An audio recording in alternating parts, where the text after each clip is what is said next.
Hmm. I think that experimentation mindset is something that is, I think, very missed. I think when a lot of people are building new go-to-market teams or channels, they're trying something new.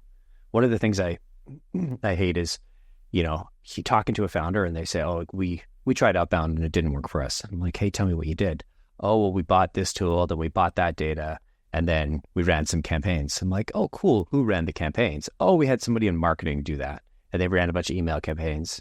And you're like, obviously, Outbound didn't work for you because chances are, technically, you got a few things wrong, like deliverability or the messaging or building the sequences.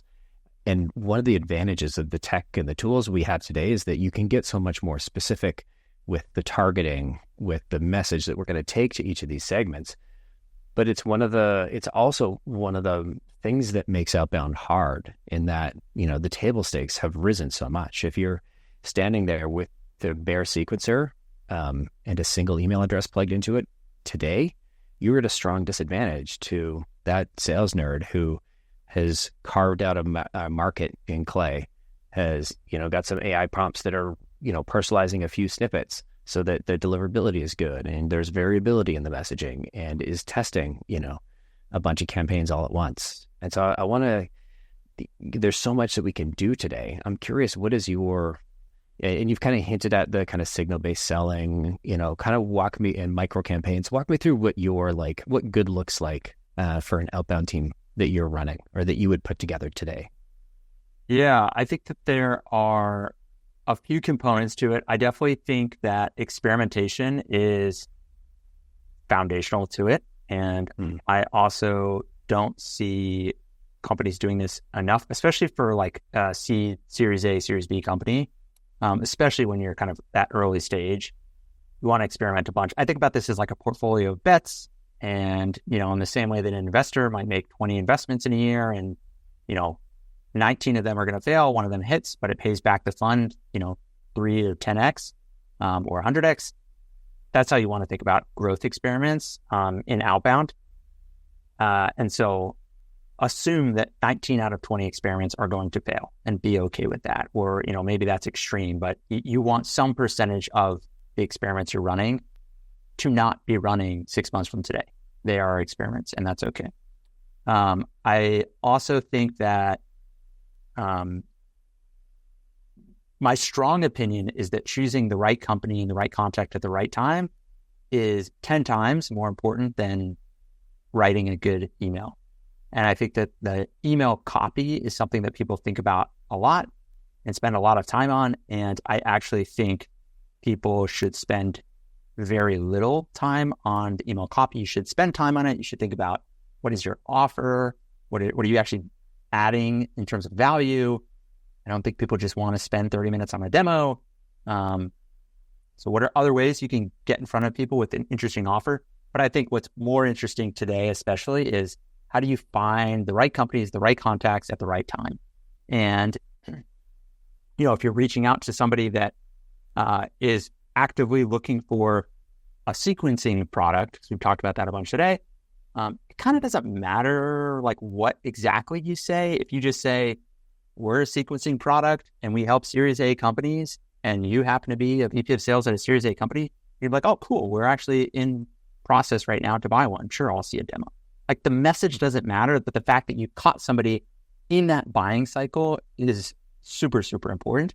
Okay, so how do you find people in that buying cycle? That's where I think signal-based selling comes in, where you're looking for all these signals across both first-party data and third-party data to be able to determine what are the companies and what are the people that are most likely to take a sales conversation with you this week. And I'll give you a couple of quick examples on that. So, the classic like signal is somebody just fundraised. Okay, cool. You're going to all go reach out to a Series A company that fundraised. Fine. Somebody just got a new job. Fine. I think you should do these things, by the way. I don't think they're necessarily bad, but these are like kind of just, I would say, beginner level signals. I think when you start to think about a layer deeper, and the heuristic that I like to use here is, I think I stole this actually from Mark Koziglo, who's building Operator, but he talks about the data that you have a good data set if it's not usable for your direct competitor, right? And so, meaning if I'm selling a sequencer and let's say I have a native integration with HubSpot and, it leverages AI to write emails. What's interesting is if I can find a company that's talked about how they have initiatives to use more AI, or how I can find a company that just bought HubSpot or transitioned to HubSpot, those are interesting signals that you can use to determine this is a good company to go reach out to, a good time to go reach out to them. And you also probably want to use that in the message that you send them. Those are third-party signals. First-party signals is, somebody signed up for your product, somebody activated in your free product, somebody in your CRM came inbound 4 months ago, but actually never saw a demo. Go reach back out to them. Somebody, we had an opportunity with a customer 9 months ago. They didn't move forward with us, but we had a 2-month sales cycle. They didn't move forward because, maybe we didn't have an integration with HubSpot. Now we do, or maybe, whatever, the timing was off.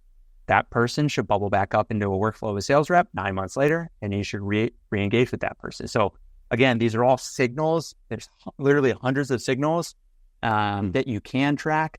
You probably want to map out maybe half a dozen signals if you're not doing this today to start. And I would not overcomplicate it, and start thinking about how you can layer signals together to be able to determine companies and people to go after at the right time.